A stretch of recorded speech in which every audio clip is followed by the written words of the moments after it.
shifting ancient borders, echoes of lost kingdoms. Welcome, family. Welcome to tonight's live stream. I'm truly grateful that you're here with me once again, gathered beneath the same sky, across borders and time zones, to uncover another hidden chapter of our history. Before we dive into the heart of tonight's journey, make sure you subscribe to the channel, so you never miss a story, a whisper, or a secret from the past that still lives in our present. Because tonight, we're not just talking about history, we're stepping into a living memory. We're walking through the echoes of empires, tracing the invisible lines where kingdoms once breathed, and listening, truly listening, to the voice of Mali as it moves through time. So before we begin, let me know in the chat, where are you watching from tonight? I see people tuning in from Nigeria, Ghana, Kenya, Mali, USA, London, China, maybe across Europe. Drop your flags in the chat, family. Let's see how far this circle of story travels tonight. Because no matter where we are connected through memory, through rhythm, and through the hidden voice that calls to us all. Now, take a deep breath, turn down the lights, and come with me as we cross the sands of time to uncover the enigma of Mali's shifting ancient borders, echoes of lost kingdoms. The wind of the Sahara carries stories, not written on paper but whispered across sand dunes. They speak of kingdoms that rose with the sunrise and faded beneath the weight of time. In the heart of this vast desert, where golden dust meets the silver flow of the Niger River, there once stood a realm so fluid, so alive, that even its borders seemed to breathe. This is Mali, the empire of gold, song, and shifting sands. Long before the idea of nations, before maps and flags, Africa was a living body. Her rivers were veins of trade and faith, her mountains the bones of ancient kingdoms, and her people, the heartbeat that carried memory from one generation to the next. Mali was not born from war, but from movement, from the crossing of tribes, merchants, and mystics. Its borders were not drawn with ink, but traced by the feet of those who journeyed through it, traders, griots, and dreamers. And like the desert wind, those borders were never still. But what happens when power grows faster than memory? What happens when rivers dry, when rulers rise and fall, and the sands begin to swallow the names of cities once alive with light? Historians call it the shifting borders of Mali, a mystery that stretches across centuries. Empires expanded and shrank like the breath of the earth itself. One century, Mali stretched to the Atlantic coast. The next, it retreated deep inland, as if the land itself was exhaling after a long dream. The question that lingers is why? Was it conquest? Was it nature, the call of the Sahara reclaiming her ground? Or was it something deeper, something spiritual, a reminder that nothing on earth truly belongs to us? Some say the spirits of the ancestors guided the borders, protecting sacred lands when outsiders came too close. Others say greed tore the map apart, as rulers sought to hold more gold, more power, more glory. But beneath all these theories lies one truth. Mali's heart never stopped beating. Even when its borders vanished, its story endured. The griots, the storytellers of Mali, believed that no empire truly dies. When a kingdom falls, they said, its songs scatter like dust, but every grain remembers where it came from. And so we remember through words, through echoes, through the rhythm of drums that sound like footsteps of the ancestors returning home. Tonight we follow those footsteps, from the great river of Niger, through the golden trade routes of the Sahara, into the courts of kings whose names still shimmer in legend. But to understand Mali's mystery, we must first understand its soul. Our journey will span centuries, across empires that rose like dawn over the Sahel. We will witness the birth of nations, the clash of faiths, and the quiet resilience of a people whose story refused to fade. These are not tales of rulers and wars alone. They are the voices of traders who walked for months under the desert sun, of women who sang songs of courage by the riverbank, of children who learned to dream in the shadow of crumbling walls. Their whispers are the borders of Mali, invisible yet eternal. So as you listen tonight, don't think of maps or flags or nations. Think of movement. Think of stories as rivers. flowing, merging, dividing, and returning again. Because Mali was never just a kingdom. It was, and still is, a heartbeat echoing across time. And somewhere in the desert wind, that heartbeat still calls our names. Let us follow the river to the place where Mali was born. The birth of Mali, where the river remembers. The story of Mali begins not with a king, but with a river, the Niger, long, winding, sacred. It curls across West Africa like a serpent of memory, feeding lands that once held kingdoms of gold. Along its banks, people found not just water, but identity.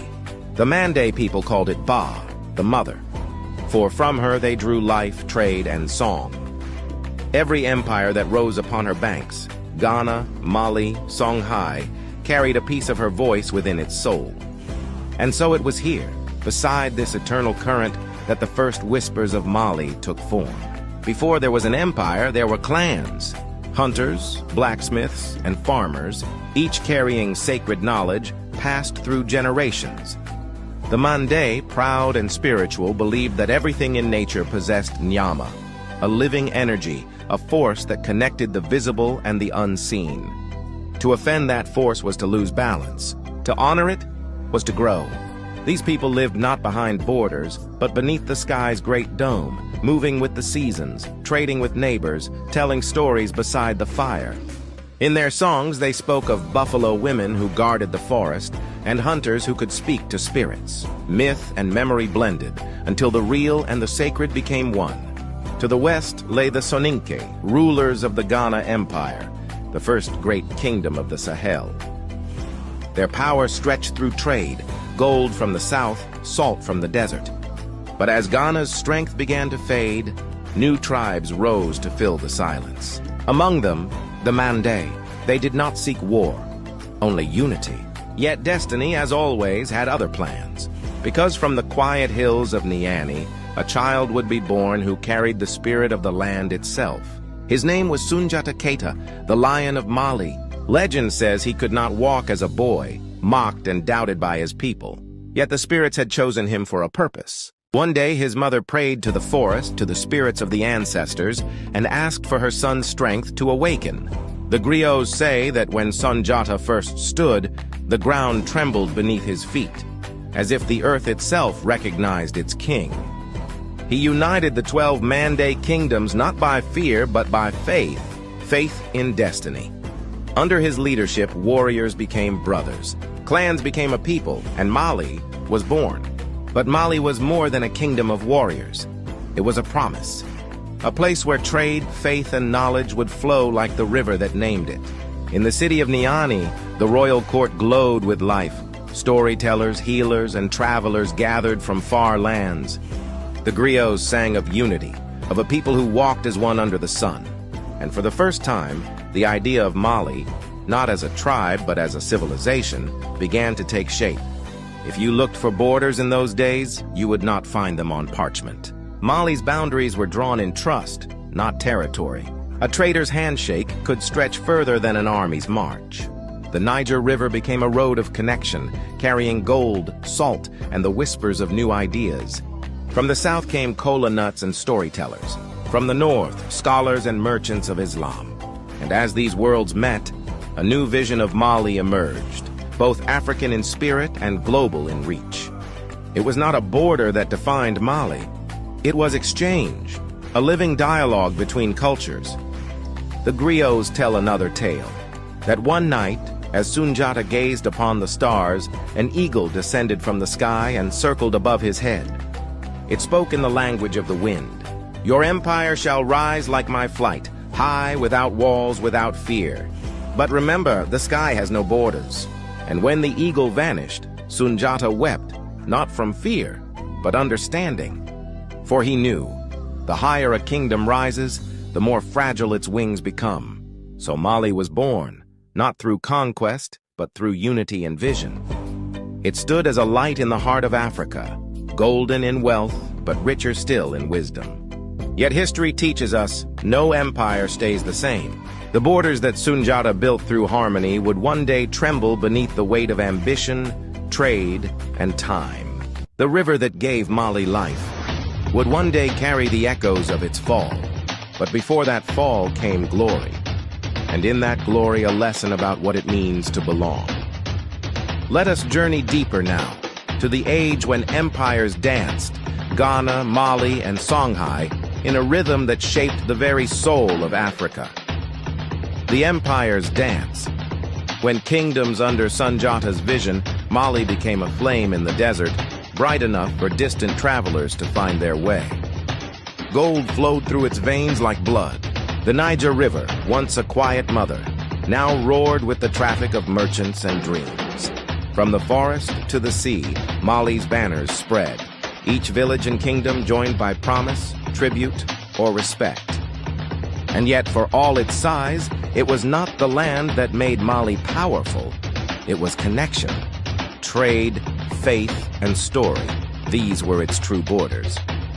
Historians speak of the Golden Triangle, the ancient trade route linking Mali to the salt mines of Tagaza, the oases of the Sahara, and the coastal cities beyond the dunes.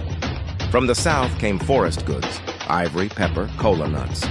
From the north came cloth, horses, glass, and salt, white gold. And in the center of it all stood Mali, the crossroads of wealth and wisdom. The caravan stretched for miles, hundreds of camels loaded with treasures and tales. At night, under the desert stars, merchants told stories of Sunjata's justice, of a king whose word was as strong as his sword. Mali was no longer just a nation. It was a heartbeat pulsing across Africa.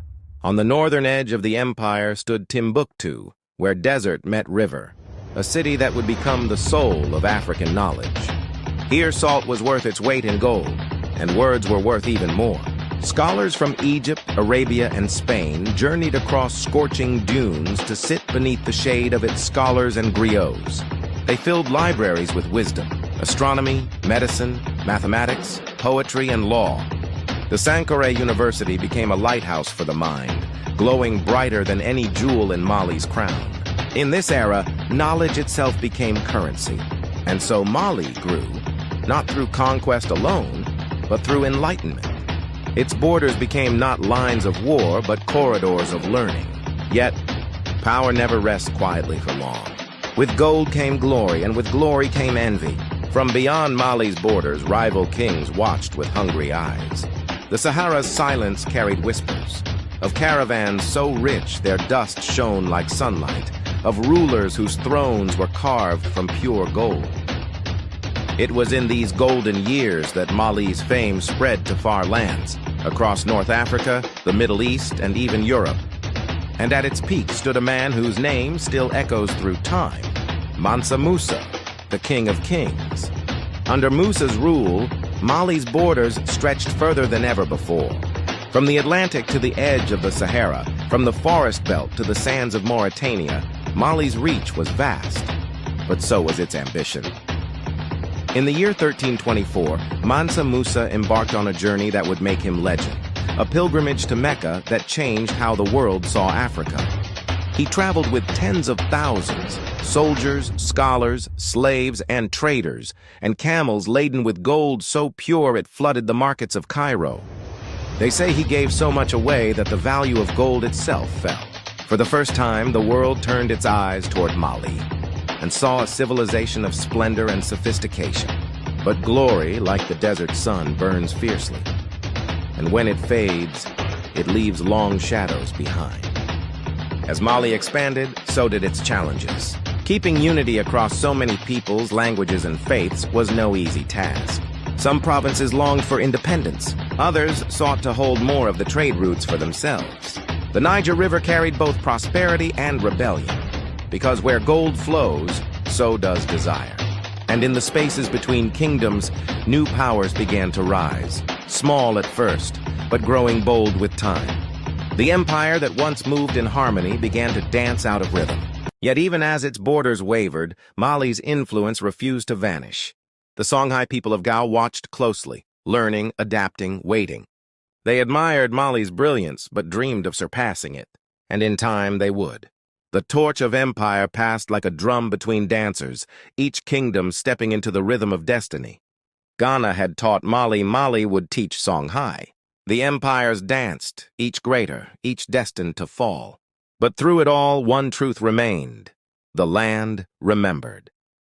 The river remembered, Africa remembered.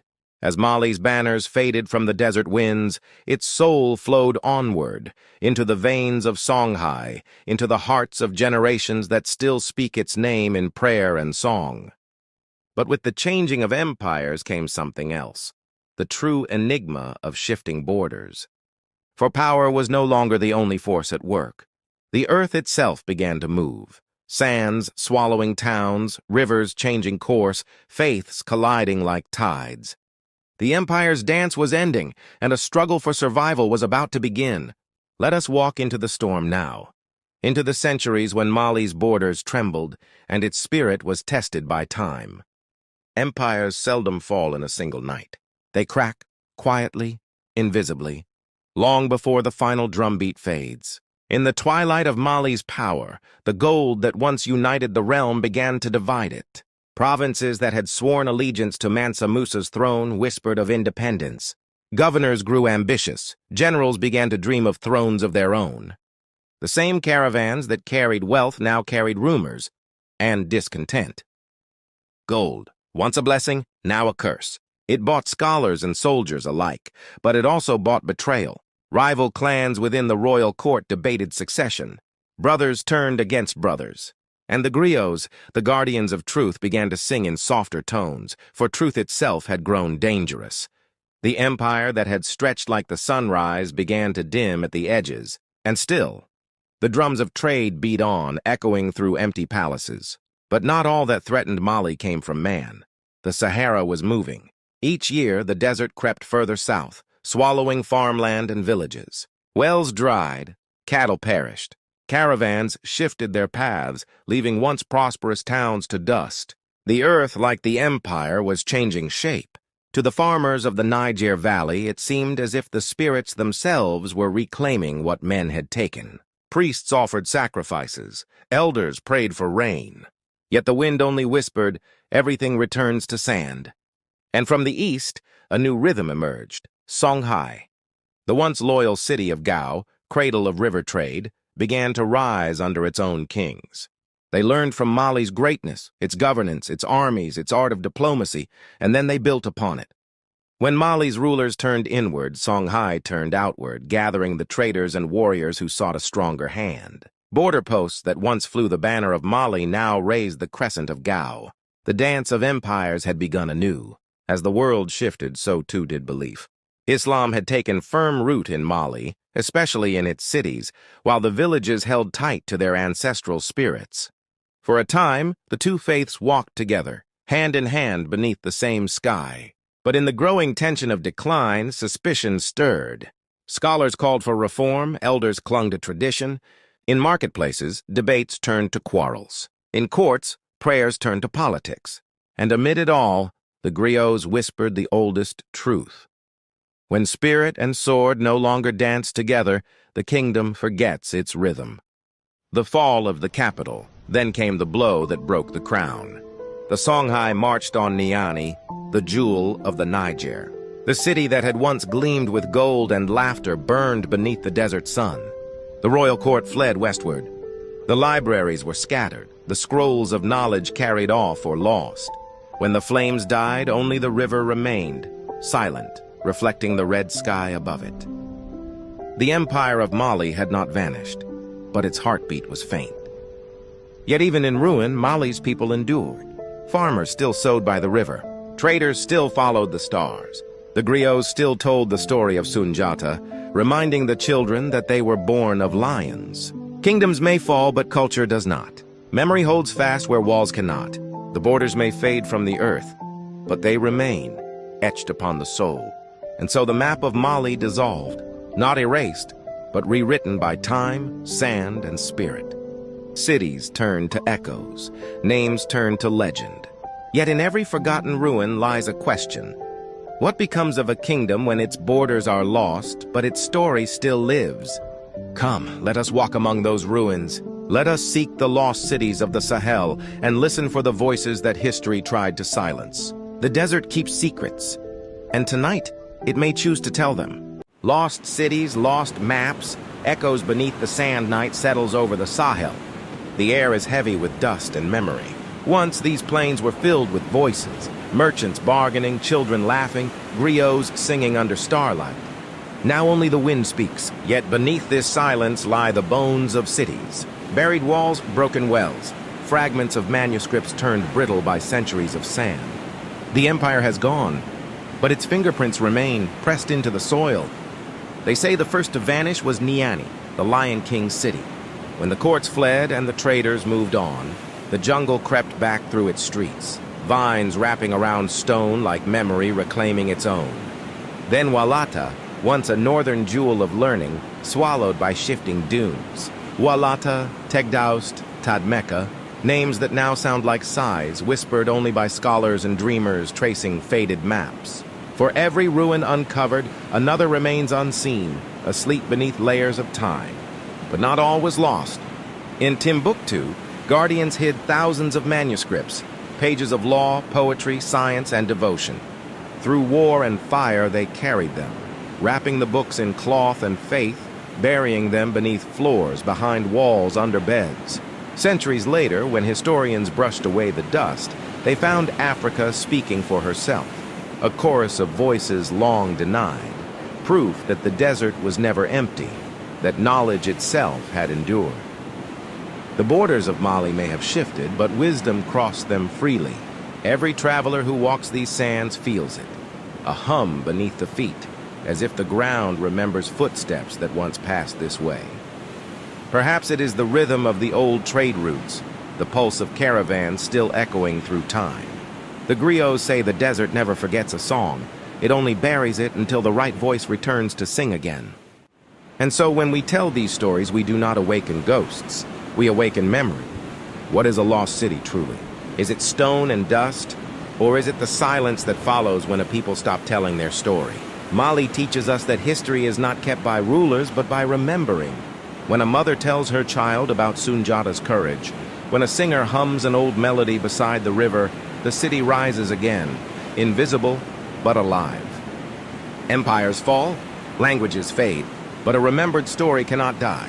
And then there is the Niger, patient, eternal.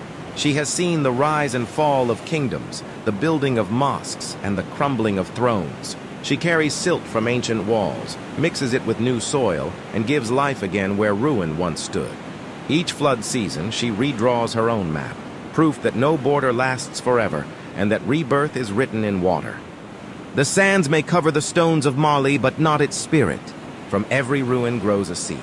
From every silence, a song. The empire's body may have vanished, yet its soul walks with us still. Come, let us follow that soul into the present and see how Mali's light still glows in the hearts of her children today. The legacy today, the heartbeat that never stopped dawn, breaks over the Sahel. The same sun that once gilded the palaces of Niani now touches tin roofs and clay huts along the Niger. The air smells of millet bread and morning smoke. Children chase each other past crumbling stones that were once gates of kings. The empire is gone, yet life endures, bright as ever. Across modern Mali, the descendants of Sunjata's people still speak Mande tongues, still keep the rhythm of the balafon and the wisdom of the griot. In villages, stories are sung at dusk, not as history lessons, but as proof that memory breathes. Each verse begins with the same promise: we do not forget. In the libraries of Timbuktu, scholars carefully unfold manuscripts once hidden from war. They translate, preserve, digitize, carrying the words of ancient Mali into new light. Around them, students read by the glow of solar lamps, tracing Arabic script and Mande poetry with fingers that tremble with pride. Knowledge, it seems, has survived every empire. Mali's legacy also sings. The notes of the kora, the ngoni, the djembe. These instruments travel the world, telling audiences in Paris, Bamako, and New York that Africa has always had a voice. From the haunting tones of Ali Farka Touré to the chants of desert nomads, the rhythm of empire still moves through every chord. The drum never forgot its homeland. Modern borders may divide the land, but the spirit of Mali stretches beyond them, into Senegal, Guinea, Niger, Burkina Faso. Farmers share seed and song across invisible lines. Pilgrims still follow ancient trade roads to Mecca. The lesson endures. Strength is not the wall between us, but the bridge that connects us. The world changes fast. Towers of glass replace clay. Satellites map what the griots once described in song. Yet even in the noise of modern life, the heartbeat of Mali is heard. In courage, in faith, in creativity that refuses silence. The empire has become an idea that dignity, knowledge, and unity can outlive any border. So let the drums slow now. Let the river calm. We have walked through time, from the golden courts of Sunjata to the living streets of Bamako. One chapter remains, reflection. Come with me as we close our eyes and listen to the whisper of Mali's soul. The night is almost over. The river has told her story. The sand has given up its secrets. From the ruins of Golden Empire, we have gathered only one treasure, the memory that refuses to fade. Empires rise to thunder. They leave in silence. But a story never leaves. Beneath the hum of the world, the hidden voice still speaks. The whisper of ancestors, the murmur of travelers, the soft recitation of griots guarding the flame. They speak not of conquest, but of courage, patience, and faith. Their language is not of power, but of continuity. And what of us, the listeners? We too walk our shifting borders, between past and future, between silence and song. Mali reminds us that identity is not drawn on maps, but carried in hearts. So long as someone remembers, the empire still breathes. My friends, before the drums rest, I want to thank you for being here tonight. You could have been anywhere, yet you chose to walk this path of stories with me because you believed in what the hidden voice stands for. Every listener, every comment, every shared moment reminds me why I tell these tales. Your faith keeps this flame alive, and I promise always to give you my very best. Until our next gathering, keep the story close. Keep the rhythm of Mali in your heart. Good night. Until next time, may your dreams carry the echo of the hidden voice. The Enigma